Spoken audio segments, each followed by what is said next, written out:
this contract was for $150,000. Like, that was how much I was making in my career. And here I am within 6 months of my entrepreneur journey, I'm about to secure my entire salary. Once you secure the government contract and you do a good job, honey, you are set. That government money, they're not going nowhere. You're never gonna know if it's gonna work unless you freaking do it. Hello, amazing GovCon winners. I have a special guest today, and y'all don't even know how amazing this is and what a special treat you are in for. Ms. Victoria Jen Rodriguez, who in just a moment is going to tell you all about herself. But let me just share this. What she has created is so amazing that she is able to, during the holidays, work just a few days and then take weeks off. So she's not in a position where she has to ask for time off or have to use sick days to take the days off to buy gifts for family. That is not the case at all. So I'm so excited to have you here. You're a stellar business coach. We all need a business coach, no matter if you bring in nothing or if you bring in 20 million a year. Learning is super important. So welcome and love having you here. Please tell us all about yourself. Well, thank you so much for having me. I'm super pumped and excited to connect with your audience and just tell my story. I think stories are powerful and stories are what humanity needs right now to connect. And just not feel so, crappy about their situation, because everybody has something going on. So the way that I like to describe myself is a corporate hustler turned serial entrepreneur. And basically what that means is 15 years, I was on the corporate grind. I worked on Wall Street, consumer product goods, healthcare. I even worked on legislation in Washington and Albany. And my last corporate gig, I was heading up talent management for Johnson & Johnson. And they decided that they wanted to relocate me to Tampa, Florida. No shade to Tampa. And I know you guys are going to get to know me, but I'm more of a Miami girl. So I was like, that's not going to work for me. So thank you. I'll take my severance. I appreciate you. And after that, I was still planning to stay in corporate. And I was looking for jobs. I was going on interviews and making it to final rounds. And I just couldn't close. Like, nothing was working. I was like, what the hell is going on? And after my last big interview with a company that I was really excited to work for, after it didn't go through, I was like, you know what? Let me pay attention to what's happening right now. Like, let me tap in. What is the universe trying to tell me right now? And at the time, I had a pretty good savings account, and I was pretty confident that I would be okay if I wanted to try something new. And it was at that point that I decided to bet on myself, risk it all, and pursue this crazy thing called entrepreneurship. Had no idea what the hell I was doing. No one in my family ever started a business. I had no peers. Entrepreneurship was not as sexy as it is right now. So there wasn't as much information. It was just something that I felt in my soul that I was like, you know what, B? You need to challenge yourself a little bit. Color outside the lines. Let's do something out of the ordinary. And that's how I started my entrepreneurship career. Wow. I love that, because often there isn't this safety net. It's not like, oh, grandma's been an entrepreneur and dad and our cousins. It's often what do I do? And so where did you begin? What was that what was the first sale? First sale was actually mock interviewing. So my last job when I was doing talent management, I did also a lot of recruiting. So I was very familiar with, managing your career through the corporate grind, interview training, resume writing. And so my business actually launched as a resume and interview training consulting firm. And so the first money that came in was people hiring me to redo their resumes and do interview training and essentially career coaching. So that's how it started. And after a couple of months of doing that, I was like, hold up, this is a lot of work. This one-on-one coaching thing is a lot of work. Me spending the time to literally revamp someone's resume was taking a lot of time. And I was like, I need to figure out, and this has always been the goal, is how do I make the most by doing the least? That is the goal. And so I went to a conference and I met this gentleman who was a corporate consultant. And he and I were sipping on some wine. It was Napa, California. And he told me, he was like, you should really consider going after corporate contracts. And I was like, what does that even mean? And then he shared with me that he was able to secure $100,000 under a corporate contract for a 1-month engagement. And I said, that sounds up my lane. Tell me more about that. And he basically put me on game on how to secure corporate contracts, what money was really spoken about when you go after a contract. Because, at the time when I left corporate, I was making $150,000 and that was in a year. And so the idea of being able to make $100,000 in a month, I was like, ooh, I was taking all the notes. And it was at that point where my interview resume, career coaching firm transitioned into a consulting firm, and my main client were corporate clients. Wow. I am blown away by this because, oh my goodness, you've so just spot on described this journey that so many of us experience, where starting out, we go out there, we step out on faith, you're doing it, and then we often will start in the area where we have the experience, right? So you jump in there and it's exciting, and then it's like, oh my gosh, this involves a lot of work, doing the thing. Right. Doing the thing is just so time consuming, and it's like, it's amazing and it feels good, but then you want to scale and have a business model so then you can take those 2 weeks off. Right. You don't have to worry about doing both. So you may not be able to share their name, but how did you go from that, you're sipping wine, you get the game, to that landing like the first corporate client? So it was pretty insane because the first client that I was able to secure was the largest asset manager in the world. And the way that came about is, I told you guys, when Johnson & Johnson wanted to relocate me, I was still on the interview train. Like, I was still interviewing with different firms, and I just so happened to interview with this firm. And the woman that I met, we had an instant connection, and she grew a liking to me. And so we just stayed in contact, even though the opportunity that I interviewed for at that time didn't make sense. And maybe 6 months after that interview, she reached out to me, and she knew that I had started my business because it was all over on the LinkedIn. Like, I let the whole world know, like, hey, I'm in business, so send me all the coins, right? And she asked me if I wanted to go back to corporate. She was like, I have another opportunity. Are you sure you don't want to come back here? And I'm like, girl, no, I am good. I am starting this new chapter. And she was like, okay. Then 2 months later, she reaches out to me again, and she was like, okay, so I think I have a corporate contract for you. I said, what? Wait, hold on. Really? With who? And she's like, with my firm. And I'm like, holy shit, like, this is the largest asset manager in the world. Like, this is insane. And she really put me in position to secure that contract. Like, obviously I had to go in and I had to sell myself and all of that. But if it wasn't for her, I would have never gotten the opportunity to actually go after this contract. And it was so crazy because it was my first corporate contract. So I had no idea what the hell I was doing. So that same gentleman that I had the wine with in Napa, California, like, he was on speed dial. I was like, okay, how do I negotiate this? Like, what do I say with this? And what do I say with that? I was really lucky to have someone in that corner that was willing to take the time to show me the ropes and not charge me. Like, he didn't charge me anything. He was also Latino and I'm Latina. So it was just like so dope how, like, yes, help someone in the community get put on, please. And he very much believes in that. So he kind of coached me throughout the experience. He coached me through the experience of, like, how I was going to ask for the money, how I was going to ask to get paid that money. And I'll share the numbers with you because I think it's important for women in particular and women of color to talk about numbers and not be afraid to talk about those numbers. Yes.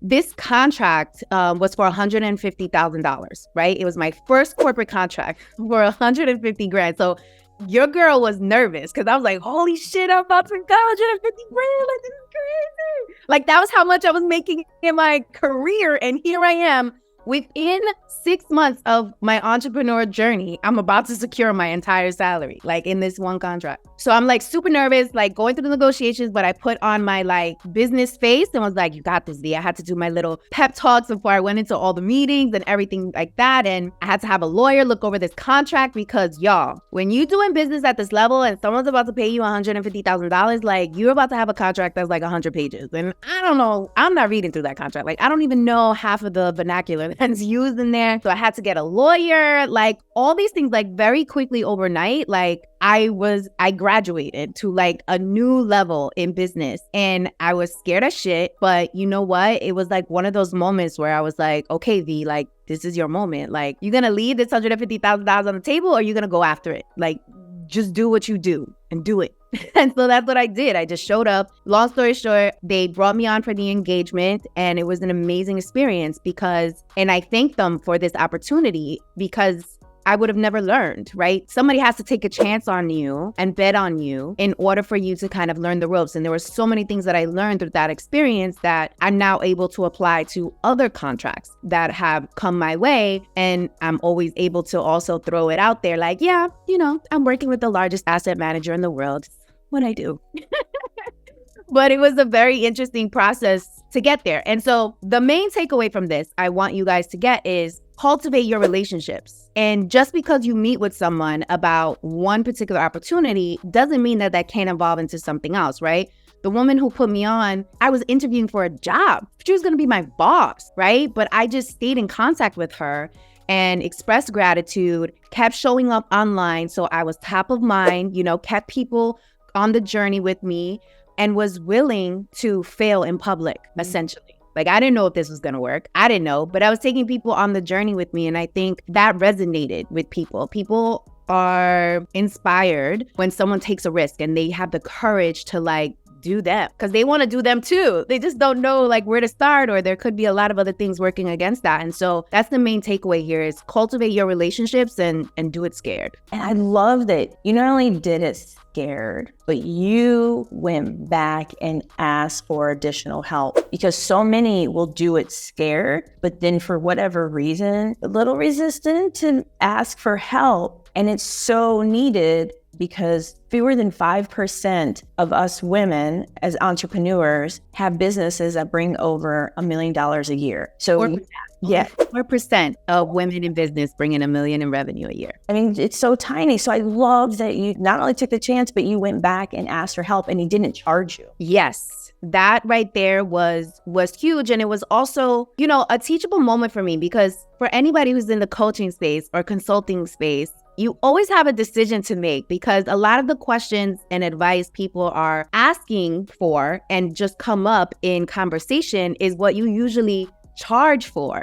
And so it's always an interesting situation, at least for me, when I'm having conversations like, okay, am I going to give this completely away, or am I going to make this a client? How am I going to manage this relationship? And it's something to be cognizant of and think about. But having experiences like that I had with this gentleman really instilled in me, if you're a giver, the universe will reward you, right? And I think that's important to keep in mind. But also, we met at an event where it literally was about supporting the Latino community and supporting each other and pouring into each other and giving each other an opportunity to up level. So, we were already in that mindset, right? We were already there because we were committed to elevating the community. And so being mindful of where you meet people is really important, because that'll set the tone of, okay, how should I handle this relationship, right? And is this an opportunity, or is this a way for me to cultivate a relationship? Because people appreciate when you come through as an asset, right? If you are able to position yourself as someone who has information, someone who can connect them to someone, right?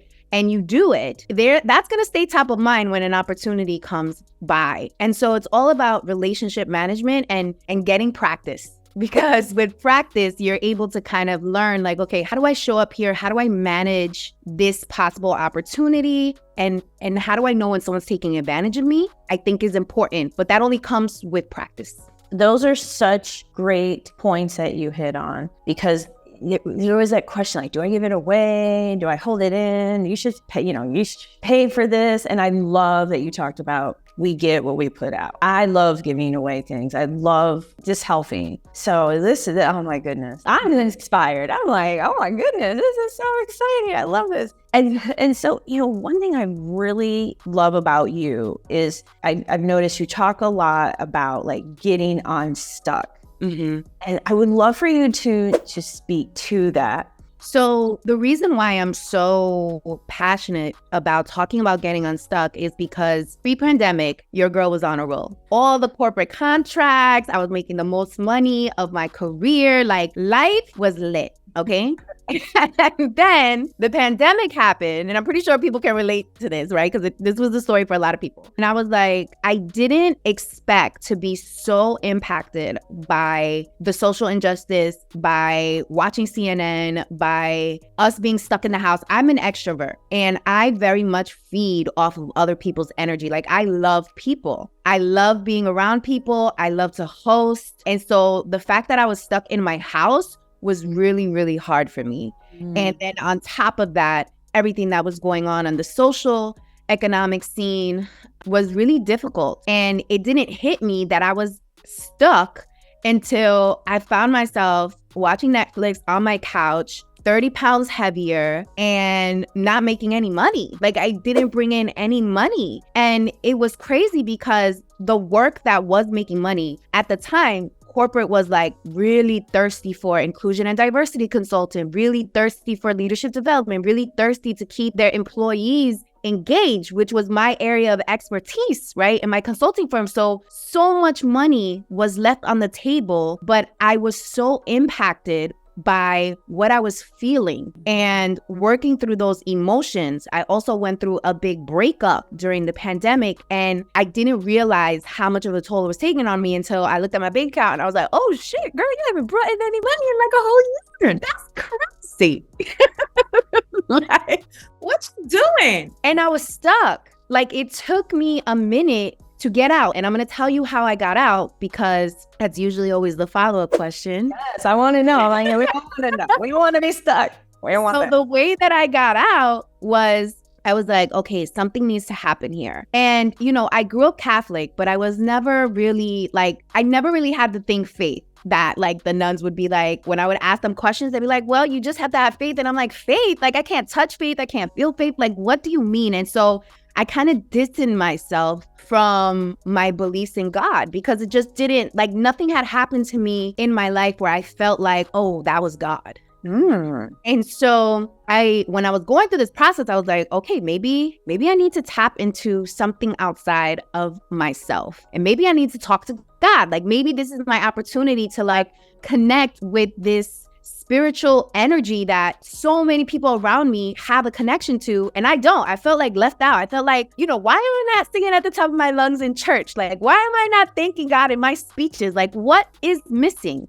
And so I ended up going to California, and I stayed at a colleague's home, a beautiful home. And she was away with her hubby for a couple of days, and she let me stay in her home. And in her backyard, she had this gorgeous, like, green oasis. Like, you walk into that backyard and it's just like the air just smells different. Like, it was just this beautiful thing. And I remember coming home from dinner one night, and I walked to that backyard, and I just like closed my eyes, and I was like, God, like, if you're real, like, give me a sign. Like, I need some direction. I need guidance. I need you to like lead me in this moment. And out of nowhere, it was not a windy night. It was not like no crazy weather. Out of nowhere, this crazy wind smacked me in my face, like literally right in my face after I said what I said. And I was like, is this it? I'm like, is this the sign? But I knew immediately after that happened, like, I don't know, like this energy in me it just felt like I was different now. And so I went to sleep, and I woke up the next day, and I met a girlfriend for Kundalini yoga. And I don't know if you're familiar with Kundalini yoga, but Kundalini yoga is very much about your breath. It's very much about you connecting with your internal compass. It's very much about you kind of getting outside of yourself while being inside of yourself. And they do this practice with your breathing. And so we're doing Kundalini yoga. I'm breathing, and out of nowhere, again, that same wind came and slapped me in my face, and I cried the hardest cry that I can remember ever crying. And it just felt like a release. It just felt like I was lighter now. And it felt like I needed that. Like, I needed that release, and I needed to feel like I could look forward to something new. That's essentially how I felt. And I got back on the plane, came back, and then my spiritual journey continued. And it continues to kind of live through me, and I continue to learn, and I continue to like pay attention to how I move and how I speak. Now every day when I wake up, there's a prayer that I say every single day religiously, and things are just different. Now I really believe that I was brought to this place in my life, not because of the universe, but because of God, right? Because of that energy. Like he gave me a purpose in life, right? He gave me the gift of inspiring, education, motivating, right? Being the change I want to see to help others be comfortable in their skin and get unstuck. And so that's how I got here. Wow, I could like feel that as you were speaking, like that gave me chills. It's definitely, as a person of faith and having my birth family, them being Catholic, so many things I can relate to. But that, oh man, that sign. And you went with the sign. Some people get that wind smacking them and they don't go with it, but you did. Yeah, I did because I was what I considered at my worst. And I think that we are all so scared of like failing and being at our worst and not being our best and not having all the answers. But it's in those moments where you allow opportunity for you to get a new perspective, for you to take advantage of some new energy, or for you to make a left when you've been always going right your entire life. Like you need those moments to kind of shake you up so that you can think and move differently, because obviously the way you were moving and thinking got you to the hole. So in order for you to get out the hole, like you need to do something different. In order for you to get unstuck, you need to do something different. You need to create the wave, right? And so it's important for us to find ourselves in those moments where we're spiraling, because that will force us to create the wave. Yes. And if you don't create it, then, you can't go up in life. Exactly. Like you got to have the waves. You do. And how do you do that now for others? Because I want to hear about, and I know all my amazing GovCon winners want to know about that pivot. Because just like in government contracting, we often pivot. We may start off in construction or start off in training and pivot, and now you're in, IT support call center. So please share with us kind of how that's going. How's that work? Yeah, so I pivoted a couple of times in my entrepreneur journey and reinvented myself a couple of times. And I think a lot of people shy away from entrepreneurship because they think like, A, they need to have all the answers. I need to know exactly what I'm going to do at all times in order for me to do this, or it's not going to work. Or they feel like they're going to have to do the same thing over and over again in order to achieve something, or in order to like get where they're trying to go. The beautiful thing about entrepreneurship is there's different levels, and each time you graduate to a new level, it's like a new opportunity for you to try something new. Like it makes it exciting and also creates overwhelm. I'm pretty aware of that. But hey, if you move constant, you're always going to be comfortable. You're always going to be like nonchalant about things because you're comfortable, right? And so after I discovered corporate contracts, I was like, cool, that's a stream of income that I can always count on. And then I decided that I wanted to have another stream of income. And so I said, you know what? I do events very well. I know how to do events. So let me put on an event. And I invited 3 other women that I met on Instagram to help me put on this event. And we sold it out in 3 months. We had women flying in from around the country. And I was like, wow, this is not what I expected, but this is freaking awesome. And after we had the event, there was so much positive feedback, women crying, women thanking us for this space where they could like take off their masks, check the BS at the door, and like really show up authentically and really gather on a human level first. And then everything else would come, right? And so at that moment, we called it the Woman Who Wore Summit. And at that moment is when I decided, you know what? I want to turn this into an official business. Like, I think there's an opportunity here. And so I decided to incorporate this summit into an actual organization, which I called the Female Collaborative. And so we became a 501c3, and I started growing up that nonprofit. That was an experience I would have never had if I never became an entrepreneur, and I never decided I needed this additional stream of income. So I was like, okay, let's do this. Let's test it out, right? Entrepreneurship is very much about trial and error. Like, you're never going to know if it's going to work unless you freaking do it. Like, that's the only way for you to know, right? Yes. And so started a nonprofit, wildly successful, had great corporate sponsors. And then I started to realize, like, hold up, I don't want to be the executive director of a nonprofit. Like, that is not my calling. This is not what I want to do. And I was ending up in that position because I was the founder, because our board was all volunteer. And I was like, this ain't for me. Like, I love giving back, absolutely. But one of the lessons that I learned, and this is why you have to try and you have to see what works and doesn't work, is that I've actually should have turned that into a for-profit versus a nonprofit. I firmly believe that.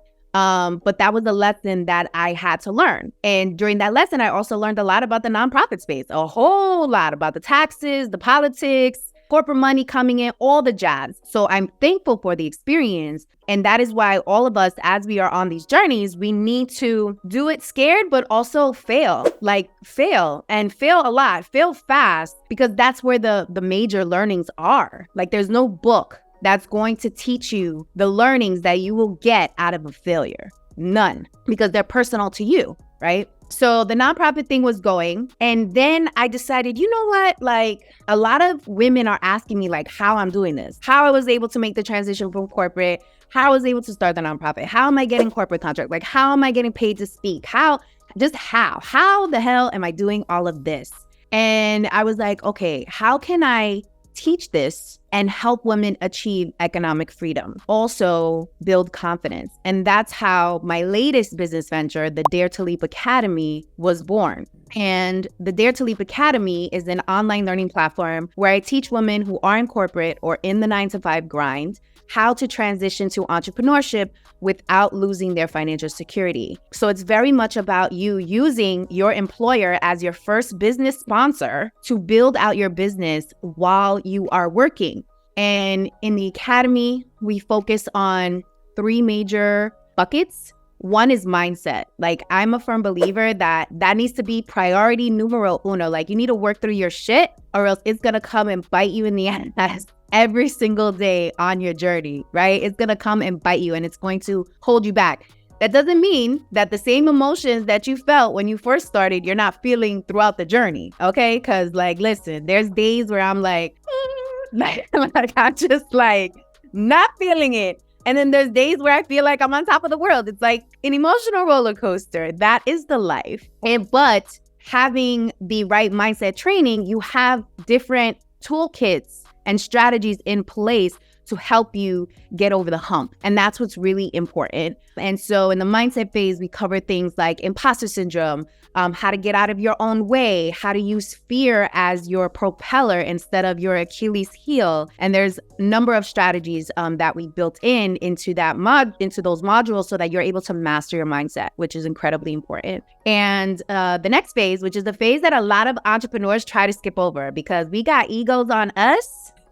We think we know it all and you can't tell me nothing and all this. Okay. So in this is business fundamentals is the next phase. And this is all about you building a strong foundation. So this is you knowing the difference between an LLC and an S Corp, knowing the difference between a solo entrepreneur, knowing the difference, understanding really business taxes versus business credit. Like, how does that even work? I have a story here. And this is why I teach this so passionately inside the academy is when I first started and I was making all the cash, right? And I was securing all these corporate contracts, that first year, I had to pay Uncle Sam $30,000. And till this day, it still hurts my soul because I'm like, I cannot believe I paid these fools $30,000. But it was because I was a victim of what I didn't know, right? I didn't know what I didn't know. And I sure as hell didn't know business taxes. Like, again, I had nobody to look to teach me the ropes on business taxes. And so I didn't understand that I could expense certain things. I didn't understand that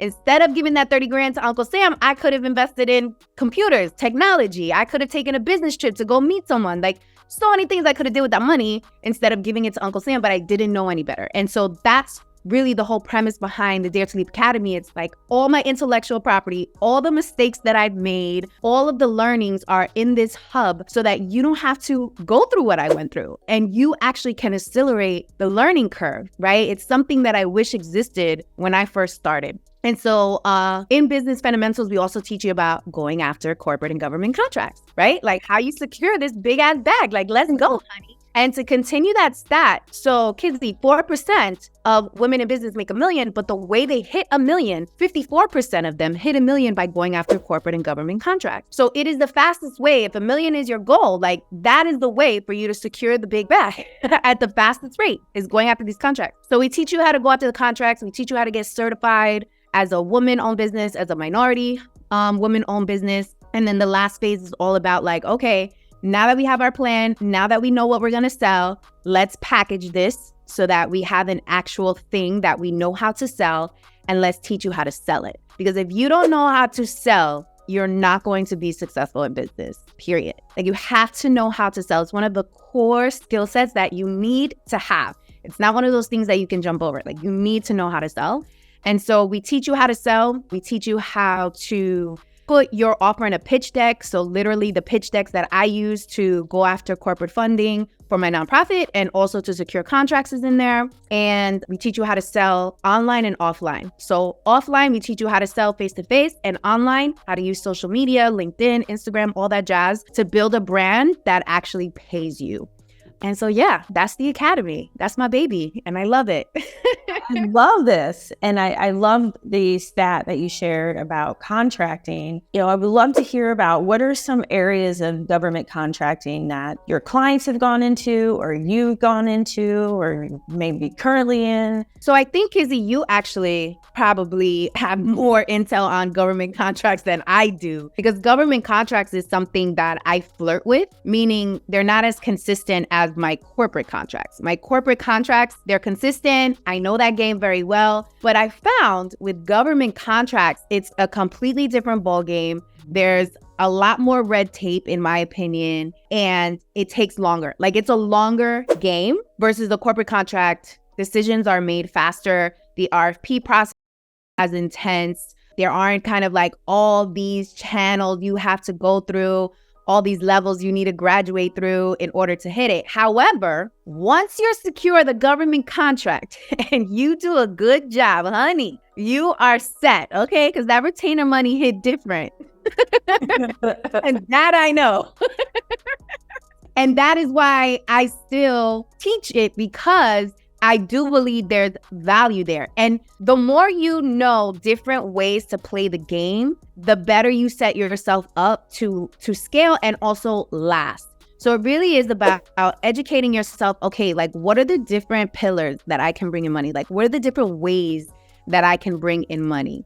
And that's really what we are showing you. And I keep it real. I keep it completely real about the process, how to go get it, where you need to be, the work that is required for you to get it, but also the benefit. Like, once you get it, you got it. Like, you in the system, you know what I mean? And like, again, when you're on that retainer, that government money, they're not going nowhere. Every year, the government is always like, oh, they're going to pause the money and we're not going to get any money. And every year they get refunded more and more money. Like, that's not going nowhere.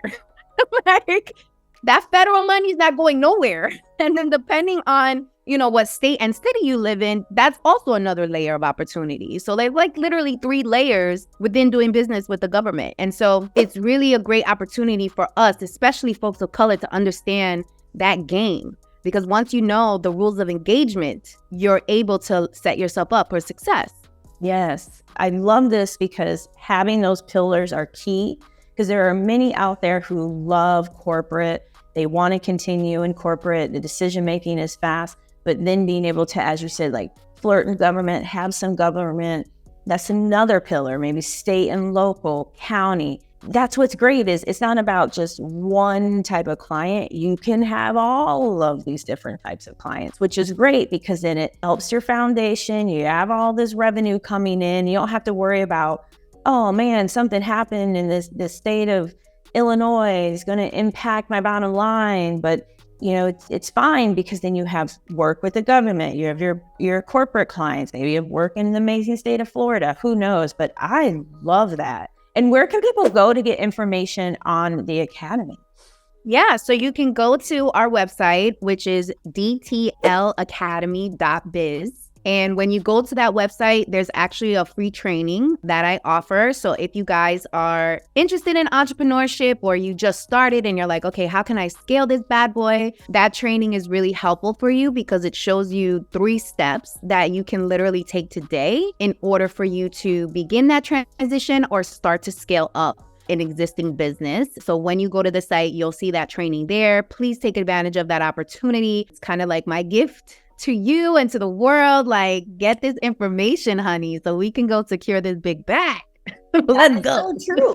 It is so, so true. Like, there's no reason. Go to the site. And then also, because I have to just say, she's got over 100,000 followers on Instagram. So y'all need to follow her. So share your handle, please. Sure. So my handle is at the letter I, the letter A, the letter M, Victoria Jen, Jenn. So at I am Victoria Jen. And that's really where you can find me on pretty much all the social platforms. So on the Twitter, everywhere. That's the handle. And I love her content. It's very inspirational. It's real. I love, love, love your content. It's needed. It feels good because it's like, especially as an entrepreneur, we're kind of on our own little boats over here sometimes. And so I love watching your content and I'm like, oh man, I'm further inspired and I'm not alone. And it's really cool. And I really appreciate it. Is there any other ways you would love for people to connect with you? Because they're going to connect with you. Yeah, I mean, listen, I'm out here. So if you Google Victoria Jen Rodriguez, the Googles know me, okay? So you will be able to find me very easily. But come hang out with me on LinkedIn. Come hang out with me on the gram. Come join me inside the Dare to Leap Academy. Check out the Female Collaborative. I mean, literally, if you just put in my name on Google, you'll be able to learn a lot and connect with me. And I'm very much about community. And so I would love to welcome you into my space and help you on your journey to, find yourself again, if that's where you are, to get comfortable in your own skin and to get unstuck and to really tap into your badassery. I'm your girl.